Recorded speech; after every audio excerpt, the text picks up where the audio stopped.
Selamun aleyküm gönül dostları. Ramazan bayramı mübarek olsun. Rabbim bu kutlu zaman dilimini hayırlara vesile kılsın.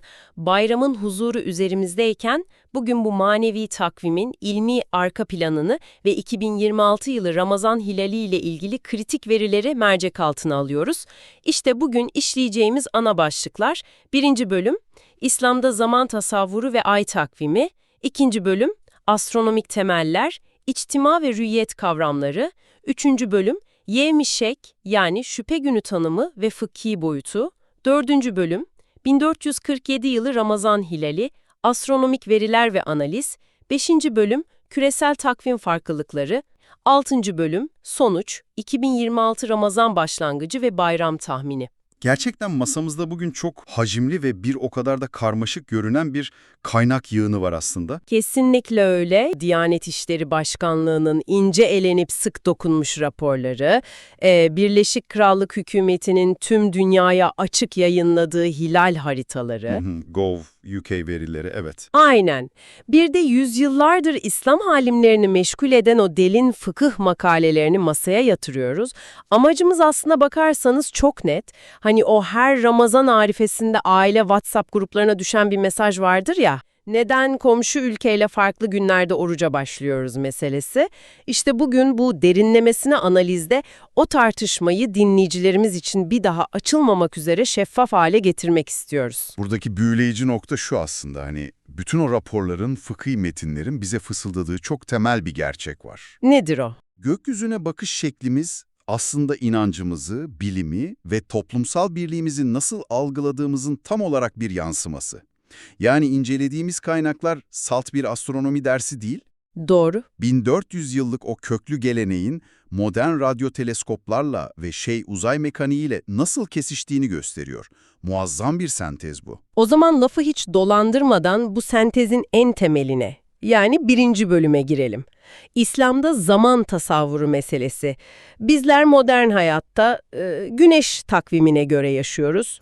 Her şeyimiz ona endeksli. Aynen öyle. Mesailer, okullar, faturalar tamamen güneşin etrafındaki dönüşümümüze bağlı. Sabit bir sistem yani. Ama iş ibadetlere gelince Ramazan'a sistem aniden değişiyor ve yüzümüzü aya dönüyoruz. Kesinlikle.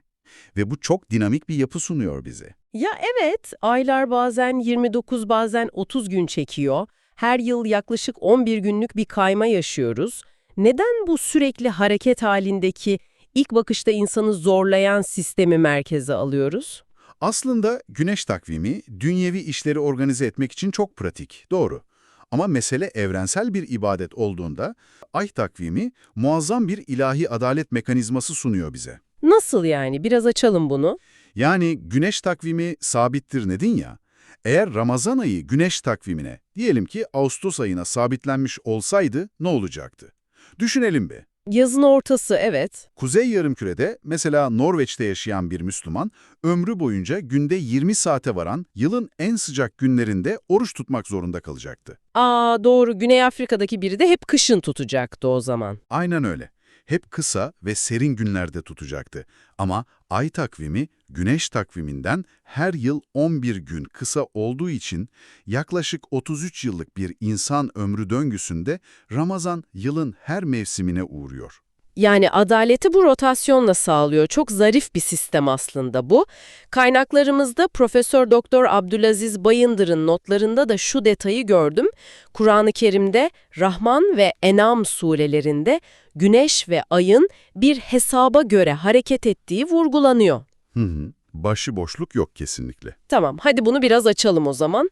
Burada sormam gereken zor bir soru var sana. Madem ortada kusursuz, saniyesine kadar işleyen bir matematik var, Peygamber Efendimiz neden biz ümmi bir toplumuz, hesap bilmeyiz, hilali görünce oruca başlayın diyor? Çok kritik bir nokta bu. Yani o günün şartlarında en mantıklı yöntem gökyüzüne bakmak, tamam. Ama bugün saniyesine kadar hesaplayabiliyoruz. Bu durum geleneği, o sünneti terk ettiğimiz anlamına mı gelir? Görme emrine karşı mı çıkıyoruz teleskopla? Asla öyle bir anlama gelmez. Lütfullah Yavuz'un akademik makalesi bu soruyu çok güzel, fıkhi usulle cevaplıyor aslında. İslam hukukunda gaye ile araç birbirinden ayrılır. Yani maksat ve yöntem farkı diyorsun. Kesinlikle. O günün Arap Yarımadası'nda ayın hareketlerini milimetrik hesaplayacak bir astronomi birikimi yoktu ki. En pratik şüpheden uzak yöntem çıplak gözle teyit etmekti. Oradaki asıl gaye, şüpheden uzak kesin bilgiye, yani İslam fıkhındaki adıyla yakin seviyesine ulaşmaktır. Dinleyiciye sormak lazım aslında, siz de günlük hayatınızda kesin bir bilgi varken şüpheyle hareket etmezsiniz, değil mi? Çok haklısın. Yani gözle görün derken asıl mesaj işinizi garantiye alın mesajı. Tam olarak bu. Bugün astronomi bilimi bize o emin olma halini saniyesine kadar sunuyor. Optik araçlar kullanmak, uydulardan veri almak sünnete aykırı değildir. Aksine o kesinlik emrini günümüz teknolojisiyle yerine getirmektir. Anladım. O zaman yavaş yavaş ikinci bölüme, bu işin teknik anatomisine, yani astronomik temellere geçelim. Haberlerde hep duyduğumuz iki kavram var. İçtima ve rüyet. Evet, takvimin o temel iki taşı.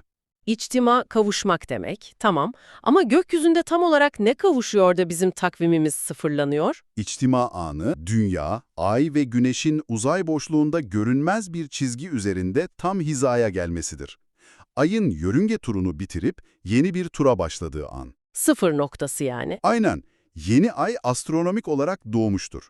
Ama henüz yeryüzünden görülemez. Çünkü ay, o devasa güneş ışınlarının içinde tamamen kaybolmuştur. Şöyle düşünelim o zaman. Ben notları okurken hep bu analoji canlandı gözümde. İçtima, toprağa tohumu ektiğiniz andır. Oo, çok güzel bir analoji bu. Değil mi? O orada tohumun var olduğunu biliyoruz ama göremiyoruz. Rüyet ise o tohumun filizlenip toprağın üstüne çıktığı, gözle gördüğümüz ilk andır. İşte ibadet, tohumun ekildiği değil, filizin görüldüğü an başlıyor. Kesinlikle öyle. Harika bir metafor. Peki neden tohum yeterli olmuyor da filizi bekliyoruz sence? Neden? Onu sen anlatacaksın işte, uzman sensin. Çünkü rü'yet kelime olarak görmek, idrak etmek demektir. Ayın o içtima halinden, güneşin kör edici ışığından kurtulup ilk hilal şeklini alması gerekir. Buna astronomide açısal uzaklık diyoruz. Diyanet'in 1978 ve 2016 kongrelerinde belirlediği çok katı kurallar var burada. Evet, raporda o değerler çok dikkatimi çekti. İçtimadan sonra açısal uzaklık en az 8 derece, ufuk yüksekliği de en az 5 derece olmalı diyor. Ya neden 3 değil de 8? Bu tamamen atmosfer fiziğiyle ilgili bir durum. Dünya atmosferi ışığı dağıtan bir kalkan, güneş ufkun altına inse bile gökyüzü hemen zifiri karanlık olmaz, bir kızıllık kalır. Hani şu Rayleigh saçılması dedikleri fizik kuralı. Aynen o. Eğer ay güneşten en az 8 derece uzaklaşmamışsa, o gencecik hilalin cılız ışığı atmosferdeki kızıllığın içinde erir gider. Yani bu fıkhi bir inattan ziyade optik bir imkansızlıktır. O ışığın insan gözüne veya lense ulaşmasının minimum eşiğidir bu. Bir de ilginç bir coğrafi şart var raporda. İçtima anı Yeni Zelanda'nın Wellington şehrindeki imsaktan önce gerçekleşmeli diyor. Allah aşkına Pasifik'teki bir ada bizim orucumuzu nasıl belirliyor? Çünkü uluslararası tarih değiştirme çizgisine en yakın, yeni günün başladığı ilk yerlerden biridir orası. Güneşin doğuşu doğudan batıya ilerler. Eğer yeni ayın doğuşu Yeni Zelanda'da gün ağarmadan gerçekleşirse, ay ve güneşin yeni günü tüm dünyayı aynı anda taramaya başlar. Küresel bir senkronizasyon sağlıyor yani. Çok mantıklı. Peki tohumu ektik, 8 derecelik açıyı da bulduk diyelim. Geldik 3. bölüme. Ya gökyüzü bulutluysa, filizi gözümüzde göremiyorsak ne olacak? Bu bizi o fıkhi kavrama yevmişek, yani şüphe gününe götürüyor değil mi? Evet, Şaban ayının 29. gününden sonraki gün, Şaban'a mı ait yoksa Ramazan'a mı ait bilemezsek, işte orası şüphe günüdür. Hadislerdeki emir çok açık aslında. Diyor ki, hilali görünce oruca başlayın, hava bulutlu olursa ayı 30'a tamamlayın. Ama sahabelerin uygulamalarına bakıyorum, inanılmaz sert bir tutum var. Ammar bin Yasir'in fetvası mesela. Diyor ki, eğer düzenli bir orucun yoksa, ya bugün Ramazan girdiyse ben ne olur ne olmaz tedbiren niyet edeyim dersen, Hazreti Peygamber'e isyan etmiş olursun diyor. Bu kadar net. Çünkü İslam fıkhında varsayım üzerinden farz ibadet inşa edilmez. İmam Şafii, Ebu Hanife, Ahmet bin Hanbel gibi mezhep imamlarının da çok derin tartışmaları var bu konuda. Şafii bunu harama yakın mekruh sayar mesela. İbadeti garantiye alayım derken dinden sapmak gibi görüyor herhalde. Ebu Hanife ne diyor? Ebu Hanife biraz daha esnek davranıyor ama o günü Ramazan orucu değil, nafile oruç sayarım diyor. Ama bunu büyük resimle birleştirirsek asıl can alıcı nokta şu. Evet. Modern dünyada teknoloji sayesinde artık bu şüphe günü ortadan kalkmıştır. Teleskoplar, milimetrik hesaplamalar atmosferi delip geçiyor. Biz artık hangi gün Şaban, hangi gün Ramazan kesin olarak biliyoruz. Şüphe yok. Madem şüphe yok, 4. bölüme yani şu masamızdaki verilere gelelim. 2026 yılında Hicri 1447 Ramazanında bizi tam olarak ne bekliyor? Veriler çok net. 17 Şubat 2026 Salı günü, Greenwich saatiyle 12.01'de içtima gerçekleşecek, tohum toprağa düştü. Ancak ilk rüyet, o 8 derecelik ufuk açısının yakalandığı an 18 Şubat çarşamba sabahı saat 03.42'de. Arada 15,5 saatlik bir fark var. Tam bu noktada Birleşik Krallık hükümet sitesinin verilerine baktım. O görünürlük haritaları her şeyi özetliyor aslında. 17 Şubat akşamı hilalin çıplak gözle görülme ihtimali 0. Harita tamamen kırmızı. Sadece Hawaii'de teleskopla bir ihtimal var deniyor. O da fıkhi şahitlik için yeterli bir coğrafya değil zaten. Aynen öyle. Peki Türkiye için duruma bakalım. 18 Şubat sabahı Türkiye saatiyle 6.42'de hilal sadece Büyük Okyanus'ta görünür hale geliyor. Ama ufak bir sorunumuz var. O saatte Türkiye'de güneş çoktan doğmuş olacak. İşte kritik eşik burası. Fıkhi olarak niyet edebilmeniz için hilalin o günkü fecirden yani imsaktan önce görülmesi şarttır. Bizim için tren kaçtı yani. Kaçtı. Fıkhi şartlar sağlanamadığı için Türkiye için Ramazan'ın ilk günü 19 Şubat 2026 Perşembe günüdür. Peki tüm bunlar ne anlama geliyor? Şu an bu verileri dinlerken dinleyicilerimizin aklına o meşhur soru gelecektir. İyi ama komşu ülkelerle neden sürekli farklı günlerde bayram yapıyoruz? İşte burası gerçekten ilginçleşiyor ve 5. bölümün kapısını aralıyoruz. Kesinlikle.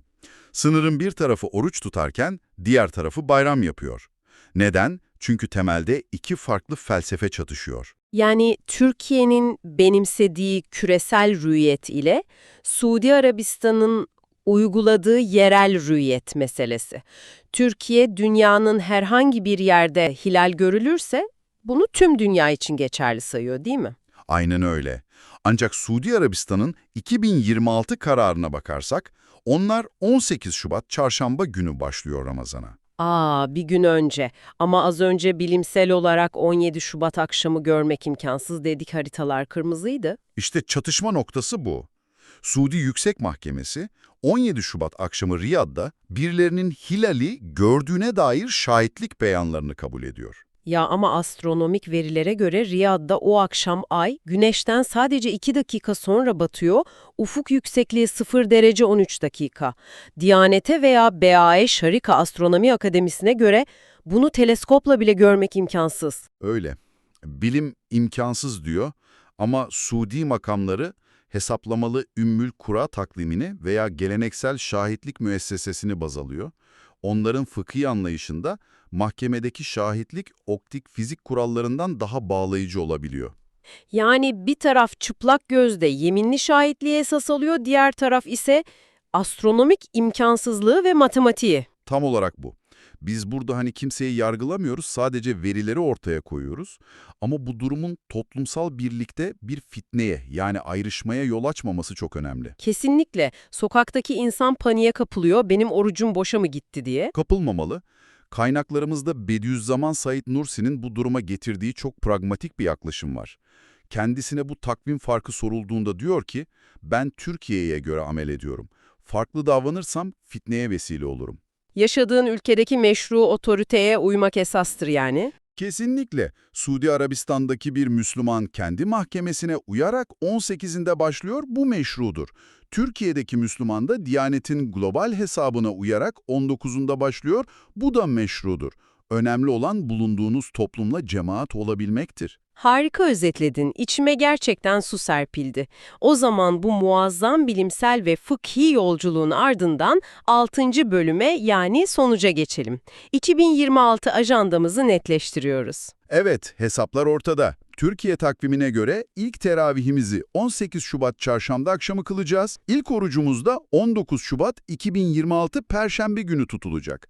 Bu yıl Ramazan 29 gün sürecek verilere göre. Evet, Kadir Gecesi ise 16 Mart, Pazartesiyi 17 Mart'a bağlayan gece idrak edilecek. Arefe günümüz 19 Mart, Perşembe ve o büyük gün Ramazan Bayramı 20 Mart 2026 Cuma gününe denk geliyor. Bayram tatilinin hafta sonuyla birleşmesi de cabası. Kesinlikle. Yani toparlayacak olursak orucu kaçırmadınız, veriler, hesaplar ve Diyanet'in o global rüyet prensibi ışığında takvimimiz oldukça sağlam bir temele oturuyor. Hiçbir şüpheye yer yok. Şüphe yok, evet. Ama bu incelemeyi bitirirken şunu düşünmeden de edemiyorum açıkçası. Nedir o? Biz bugün dünyanın farklı noktalarından işte gelişmiş teleskoplarla hilali görme tartışmasını konuşuyoruz. Peki ya yarın hani insanlık Mars'ta veya Ay'da kalıcı koloniler kurduğunda ne olacak? Oo, çok derin bir soru bu. Düşünsenize, dünya etrafında dönen Ay'ın hilali başka bir gezegenden nasıl gözlemlenecek? Uzaydaki bir Müslüman zamanı nasıl tayin edecek? Belki de fıkıh ve astronomi gelecekte bizi bambaşka ufuklara taşıyacak. Gerçekten üzerinde düşünülmesi gereken muazzam bir fütüristik tablo bu. Bu teknik verileri notlarınız arasında bulundurmanız, hakikati anlamanız için elzemdir. Doğru bilgiyle kalın.